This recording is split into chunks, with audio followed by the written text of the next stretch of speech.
Hello guys, আজ আমি দেখাবো এই লোগোটি কিভাবে করতে হয়। তো এই লোগোটি জেপিজি আমাদের ভিক্টর করতে হবে। তো এই ভিক্টর কিভাবে করব আমি দেখিয়ে দিচ্ছি।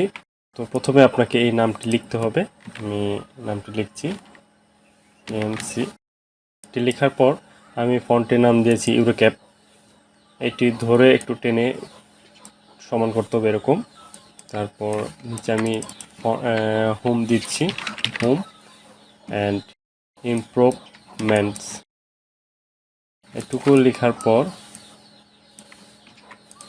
সবগুলো ধরে ক্রিয়েট আউটলাইন করে দেব। ক্রিয়েট আউটলাইন করার পর এভাবে এটা ক্রিয়েট আউটলাইন করে দেব এবং ফন্টের সাইজ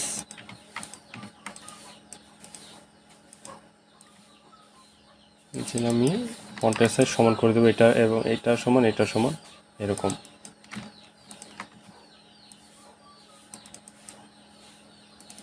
ওকে, এটুকু শেষ। আমি এখন এইখানে আমাদের শেপগুলো এই শেপগুলো করব। কালারটা চেঞ্জ করে দিই, তাহলে আমাদের এখানে কাজটি করতে ভালো বুঝতে পারবো আমরা।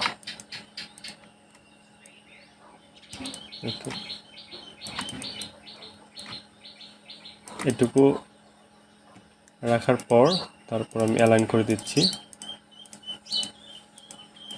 অ্যালাইন করে দিই। অ্যালাইন করা শেষ। এখন আমাকে এরকম একটা শেপ তৈরি করতে হবে। তো এখান থেকে আমি একটা শেপ তৈরি করছি। এটুকু শেষ। এখন আমাকে এই পাশে সেমভাবে শেপ তৈরি করতে হবে।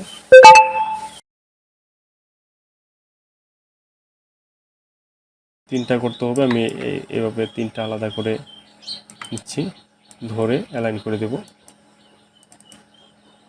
না, এখানে অ্যালাইন করলে ভালো হচ্ছে না, তার জন্য আমি আর অ্যালাইন করলাম না। এখন এই পাশে যে অংশগুলো এগুলো কেটে দেব। এখন হলো কাটাকাটির সময়। এটা আলাদা রাখলাম কাটার জন্য। চারটা একসাথে ধরে এই যে এখান থেকে ডিভাইড করে দিলাম, ডিভাইড করে নিচ থেকে টেনে কেটে দেব। ওকে, এই অংশটাও সেমভাবে কাটবো। তো কাটার জন্য এইখান থেকে আমাকে ডিভাইড করতে হবে। ডিভাইড করে দিলাম, ডিভাইড করে উপর অংশগুলো কেটে দিচ্ছি। এগুলো আস্তে আস্তে সরিয়ে দিচ্ছি। এই পাশের অংশগুলো আমি এইখান থেকে কন্ট্রোল-C কন্ট্রোল-F দিয়ে শিফটে ধরে বড় করে এখান থেকে কেটে দেব। ওকে, টুকু কাটা শেষ। এখান থেকে আরেকটু বেশি কাটতে পারি, কন্ট্রোল-C কন্ট্রোল-F। ওকে, বেশি কেটে দিলাম। সবগুলো ধরে এখন অ্যাডজাস্ট করে দেব এটা দিয়ে, এই আইকন দিয়ে।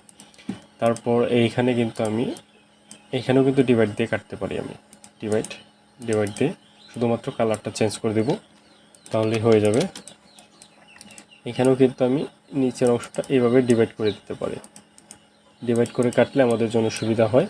আমাদের যা যা দরকার রেখে সবগুলো এরকম করে দিতে পারি। এখন আমি এটা সরাবো, নিচে রাখবো, নিচে রেখে এখন কালারটা দিব। আমি সবগুলো ধরে নামাতে হবে। ওকে, এখন এই অংশগুলো ধরে অ্যাডজাস্ট করে দিলাম।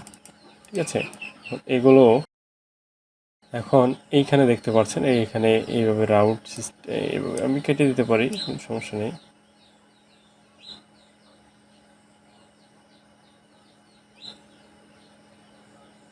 কেটে দিতে পারি এটা দিয়ে কন্ট্রোল-C কন্ট্রোল-F একটা রেখে কেটে দিচ্ছি, এইটাও এটাও। ওকে, কাটা শেষ। এখন আমি কালার দেব, রেড কালার, আর নিচের দুইটা হোয়াইট কালার।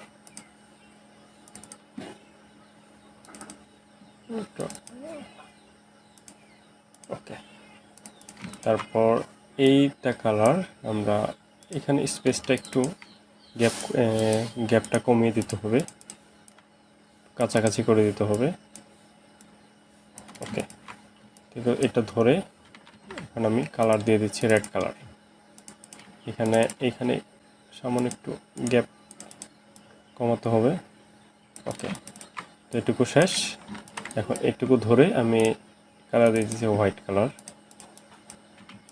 সবগুলো ধরে গ্রুপ করে এখানে রাখবো।